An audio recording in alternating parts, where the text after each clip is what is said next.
My first car was a 1965 Chevrolet Corvair.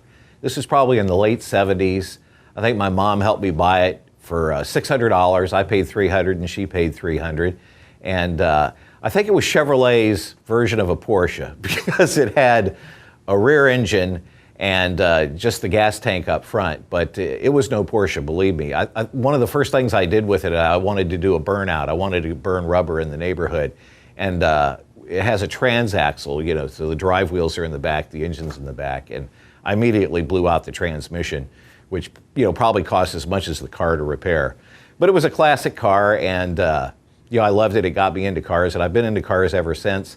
And here at the auto show, I can't wait to see the new Challenger, the Dodge Challenger. It's a sweet car. Also that new Mustang. So still a car guy, still like the classic Mustangs and the remakes from the 60s and 70s. So my first car was a little two-door white Ford Escort. I drove that thing to and from high school every day. I was so proud of it. I had to park in the back of the parking lot. That was kind of a bummer because I was like first in line to get my little parking spot, you know. But I drove that thing for a long time. My second car, I probably have more memories of that because that was the car I drove in college. My little baby, little two-door Acura Integra. Got me up and down that mountain countless times in the snow, in the ice, and everything. I have to say, I wasn't too sad to see her go because she was kind of on her last leg. The very first car that I had was a 1987 Pontiac Firebird. And this thing was amazing. As a kid, I was walking to work because that was my only mode of transportation. Living in the city, I would literally walk 2 or 3 blocks to get out to the main road, and then I'd walk down to the mall that I was working at.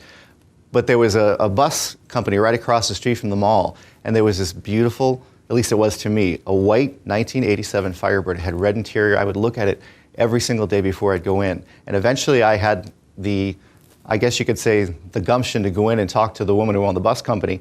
And I asked her, does this car run?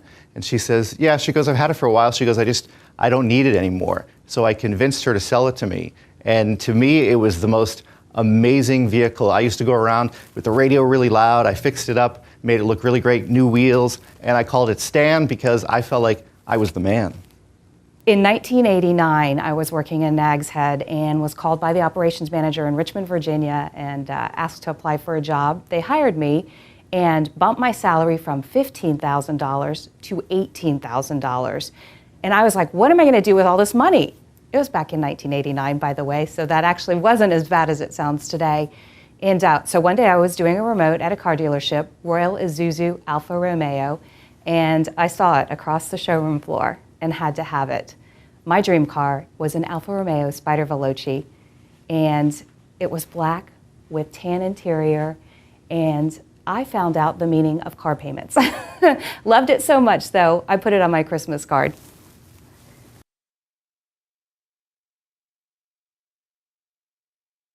My first car was a 1985 Oldsmobile Calais. If you don't know what those were, if you remember when the Grand Ams first came out, looked just like it, two-door, paid $500 for it. That should tell you a lot about that car. Good thing was my dad could fix anything, so he helped me out. We fixed it up, but when I think back, I hated that car. Driver's window wouldn't roll down, so if we went through a drive-through, you either had to open the door or there were times we drove through backwards so the passenger could roll it down. Get the drive-through. Also, when you open the door of the driver's door, it made the worst noise, like it was gonna come off.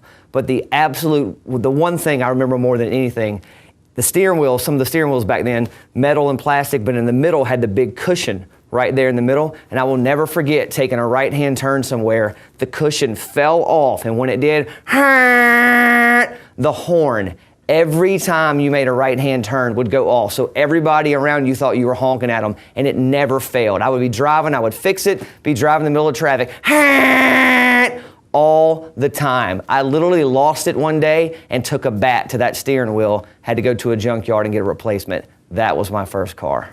When I went to UVA, my dad bought me my first car, which probably was supposed to take me back home on the weekends. Somehow it took me other places, though. It was a white VW diesel Rabbit with red pleather interior and a sunroof that you cranked open. Of course, the windows were cranked too, because it was way back in the day. And 52 miles per gallon, which was perfect for a college kid. And everything was great except when the diesel lines froze and I had to break out my hairdryer to, work on it and get the gas flowing back into the engine. My first car was a 1978 Toyota Corolla. They had 4 doors, and I hauled all the neighbors around to school in it. Sometimes 4 to 6 to 8 kids a day, to and from school.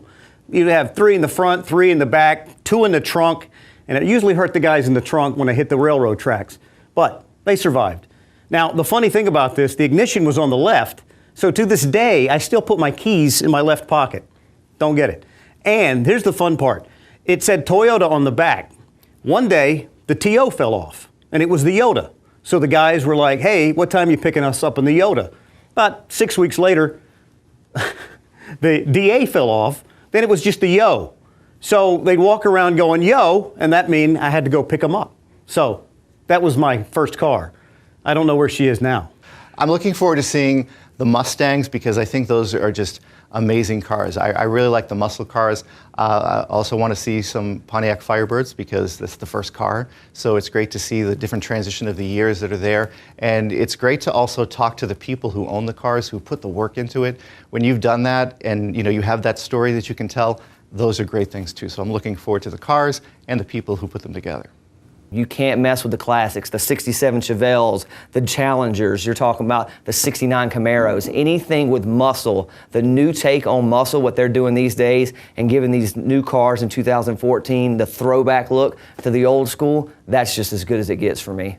I tell you what I love about the Auto Expo, the luxury cars, the big cars. I'm not as skinny as I used to be, and I love the room of the Escalade, maybe the Silverado, cruising with all that room, like this. Sorry. That's what I'll be looking for at the Auto Expo.